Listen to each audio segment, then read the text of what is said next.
कक्षा 12 के लिए हिंदी की आरोह भाग 2। पाठ 9।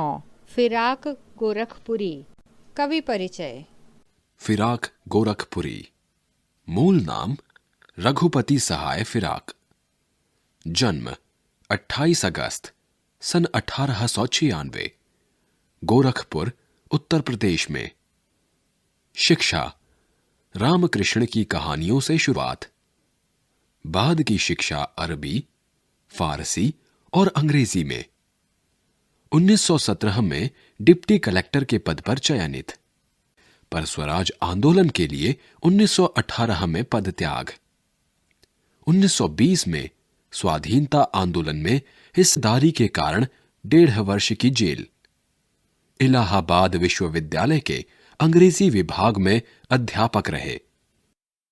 सम्मान गुले नगमा के लिए साहित्य अकादमी पुरस्कार, ज्ञानपीठ पुरस्कार और सोवियत लैंड नेहरू अवार्ड।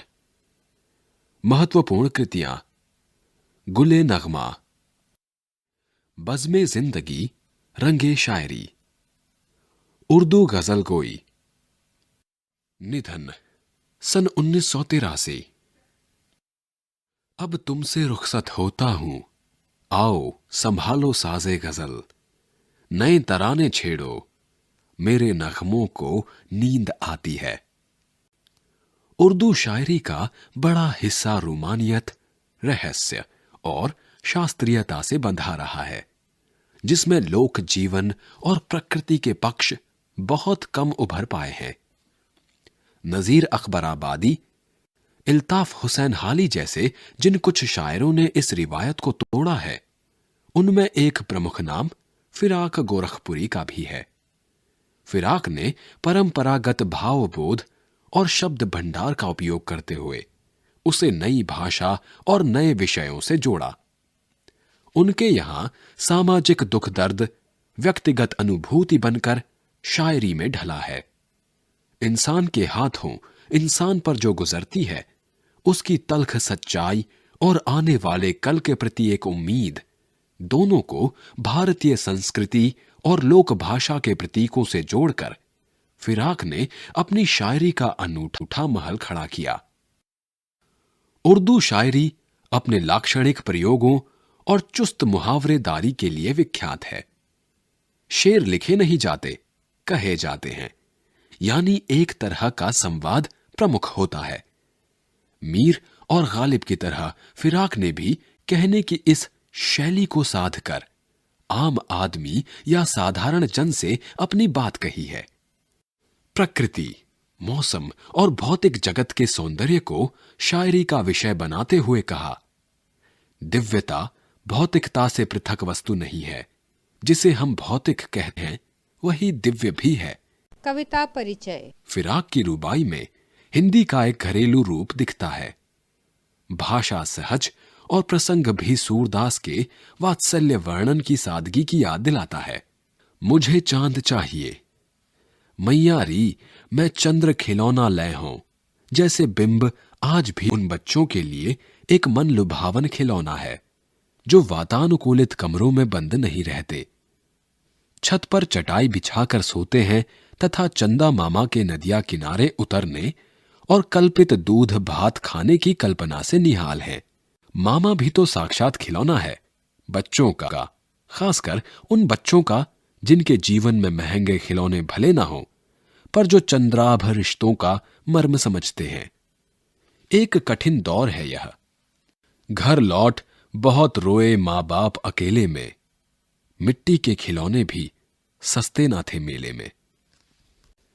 लोका देना, घुटनियों में लेकर कपड़े पिन्हाना, गेसुओं में कंघी करना, रूपवती मुखड़ा, नर्म दमक, जिद आया बालक, रस की पुतली। ये कुछ विलक्षण प्रयोग हैं हिंदी, उर्दू और लोक भाषा के अनूठे गठबंधन के, जिसे गांधी जी हिंदुस्तानी के रूप में पल्लवित करना चाहते थे। मां हाथ में आईना देकर बच्चे को बहला रही है। देख, आईने में चांद उतर आया है। चांद की परछाई भी चांद ही है। कल्पना की आंख का भला क्या मुकाबला। रूपवती मुखड़े पे नर्म दमक लाने के लिए छठे छमा से पर्व त्योहार पर ही सही कुछ नन्ही फरमाइशें भी पूरी कर दी जाती हैं। दिवाली में चीनी मिट्टी के खिलौने, राखी में बिजली की तरह चमक रहे लच्छे। रक्षाबंधन एक मीठा बंधन है। रक्षाबंधन के कच्चे धागों पर बिजली के लच्छे हैं। सावन में रक्षाबंधन आता है। सावन का जो संबंध झीनी घटा से है, घटा का जो संबंध बिजली से, वही संबंध भाई का बहन से। पाठ में फिराक की एक गजल भी शामिल है। रुबाइयों की तरह ही फिराक की गजलों में भी हिंदी समाज और उर्दू शायरी की परंपरा भरपूर है। इसका अद्भुत नमूना है यह गजल। यह गजल कुछ इस तरह बोलती है कि जिसमें दर्द भी है, एक शायर की ठसक भी है और साथ ही है काव्य शिल्प की वह ऊंचाई जो गजल की विशेषता मानी जाती है। रुबाइयां आंगन में लिए चांद के टुकड़े को खड़ी, हाथों पे झुलाती है उसे गोद भरी। रह रह के हवा में जो लोका देती है, गूंज उठती है खिलखिलाते बच्चे की हंसी। नहला के छलके निर्मल जल से, उलझे हुए गेसुओं में कंघी करके, किस प्यार से देखता है बच्चा मुंह को, जब घुटनियों में लेके है पिन्हाती कपड़े। दिवाली की शाम घर पुते और सजे, चीनी के खिलौने जगमगाते लावे। वो रूपवती मुखड़े पे एक नर्म दमक, बच्चे के घरौंदे में जलाती है दिए। आंगन में ठुनक रहा है जिदियाया है, बालक तो हई चांद पे ललचाया है। दर्पण उसे देके कह रही है मां, देख आईने में चांद उतर आया है। रक्षाबंधन की सुबह रस की पुतली, छाई है घटा गगन की हल्की हल्की। बिजली की तरह चमक रहे हैं लच्छे, भाई के है बांधती चमकती राखी। गजल।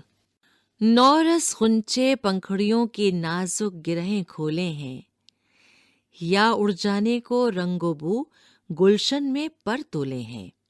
तारे आंखें झपकावे हैं, जर्रा जर्रा सोए हैं। तुम भी सुनो हो यारो, शब में सन्नाटे कुछ बोले हैं। हम हो या किस्मत हो हमारी, दोनों को एक ही काम मिला। किस्मत हमको रोले वे है, हम किस्मत को रोले हैं। जो मुझको बदनाम करे हैं, काश वे इतना सोच सकें। मेरा पर्दा खोले हैं या अपना पर्दा खोले हैं। ये कीमत भी अदा करे हैं हम, बदरुस्ती होशो हवास। तेरा सौदा करने वाले दीवाना भी होले हैं। तेरे गम का पासे अदब है, कुछ दुनिया का ख्याल भी है। सबसे छिपा के दर्द के मारे चुपके रोले हैं। फितरत का कायम है तवाजुन, आलमे हुस्नो इश्क में भी उसको उतना ही पाते हैं, खुद को जितना खोले हैं। फितरत का कायम है तवाजुन, आलम हुस्नो इश्क में भी उसको उतना ही पाते हैं, खुद को जितना खोले हैं। आवो ताब अशार न पूछो, तुम भी आंखें रखो हो। ये जगमग बैतों की दमक है, या हम मोती रोले हैं। ऐसे में तू याद आए है, अंजुमने में रिंदों को। रात गए गर्दू पे फरिश्ते, बाबे गुनाह जग खोले हैं। सदके फिराक एजाज सुखन के, कैसे उड़ाली ये आवाज। इन गज़लों के पर्दों में तो मीर की गज़लें बोले हैं।